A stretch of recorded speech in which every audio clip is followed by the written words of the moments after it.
నమస్తే welcome to hit TV నేను మౌనిక ప్రస్తుతం మనతో ప్రముఖ గైనకాలజిస్ట్ అండ్ అలాగే ఇన్ఫెర్టిలిటీ స్పెషలిస్ట్ చింత చాందిని గారు ఉన్నారు వారితో మాట్లాడదాం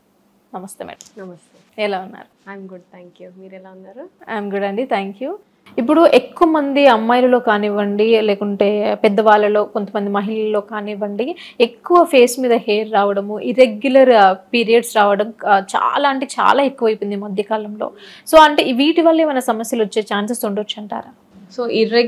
ఎక్సెసివ్ హెయిర్ గ్రోత్కి అనేక కారణాలు ఉంటాయి కామన్గా మనం చూసేది యంగ్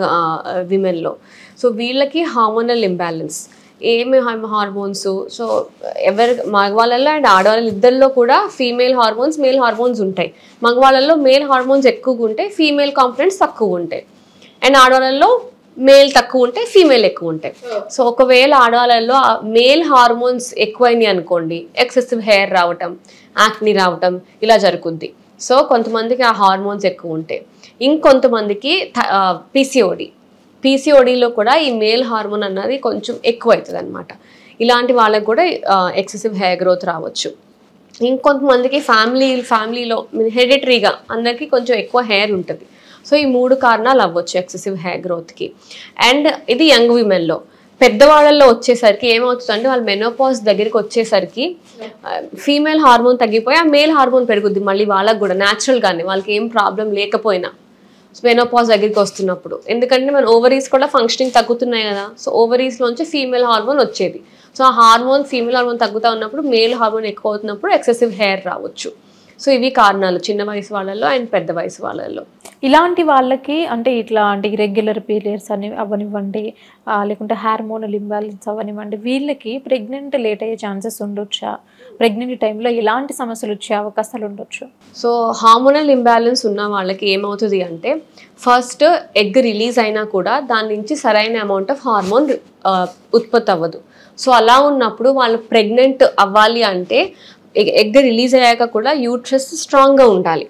ఆ యూట్రస్ బేబీని సపోర్ట్ చేసేటట్టు ఉండాలి ఆ హార్మోన్ తక్కువగా ఉందనుకోండి మేబీ పిండం ఫామ్ అవుతుందేమో బాడీలో అది మనం బాడీలోకి వెళ్ళి చూడలేము కదా బట్ ఎగ్ రిలీజ్ అయ్యాక పిండం ఫామ్ అవుతూ ఉండొచ్చు బట్ అతుగుదల అవ్వదు బేబీ యూట్రస్కి సో అలాంటి వాళ్ళకి ఫస్ట్ ఆఫ్ ఆల్ ప్రెగ్నెన్సీనే రాదు కొంతమందికి మిస్క్యారేజెస్ అవుతాయి ఆ హార్మోన్ సరిగ్గా లేక ఎందుకంటే ఆ హార్మోన్ కూడా ఫస్ట్ 3 months చాలా ఇంపార్టెంట్ సో కొంతమందికి అసలు ప్రెగ్నెన్సీ రాదు కొంతమందికి మిస్క్యారేజెస్ అవుతాయి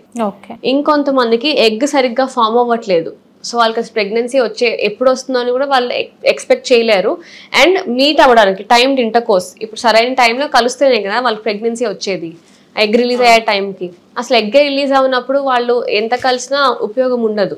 సో వాళ్ళ టైమింగ్ కూడా కరెక్ట్గా డిటెక్ట్ చేసుకోలేరు ఇర్రెగ్యులర్ పీరియడ్స్ ఉన్నప్పుడు ఇది న్యాచురల్గా ట్రై చేస్తున్నప్పుడు ఐవీఎఫ్ ఆర్ ఇతరత్ర ఫర్టిలిటీ ట్రీట్మెంట్స్లో వీళ్ళకి మేబీ కొంచెం ఎక్కువ డోస్ ఆఫ్ ఇంజెక్షన్స్ అవసరం అవుతుంది okay because hormonal imbalance already బాడీలో ఉంది కాబట్టి అండ్ వేరే రకమైన పర్సనలైజ్ ట్రీట్మెంట్ చేయాలి అందరికి వాడినట్టే ప్రోటోకాల్ వాడితే సరిపోతుంది అంతే నార్మల్గా ఇంకా అవ్వచ్చు దాని తర్వాత నార్మల్గా అవ్వచ్చు బట్ ట్రీట్మెంట్స్లో పర్సనలైజ్ ప్రోటోకాల్ వాడాలి అందరికీ వాడినట్టే సేమ్ ప్రోటోకాల్ కాకుండా వాళ్ళ బాడీ ఎలా ఉంది వాళ్ళకి ఎలాంటి హార్మోనల్ ఇంబ్యాలెన్స్ ఉంది చూసి దాన్ని బట్టి ఒక పర్సనలైజ్ ట్రీట్మెంట్ ఇవ్వాలి ఓకేనండి థ్యాంక్ యూ సో మచ్ మీరు ఇంత బిజీ టైంలో కూడా మాకు టైం ఇచ్చినందుకు అండ్ మేము అడిగిన క్వశ్చన్స్కి చాలా ఓపికగా సమాధానం చెప్పారు thank you so much thank you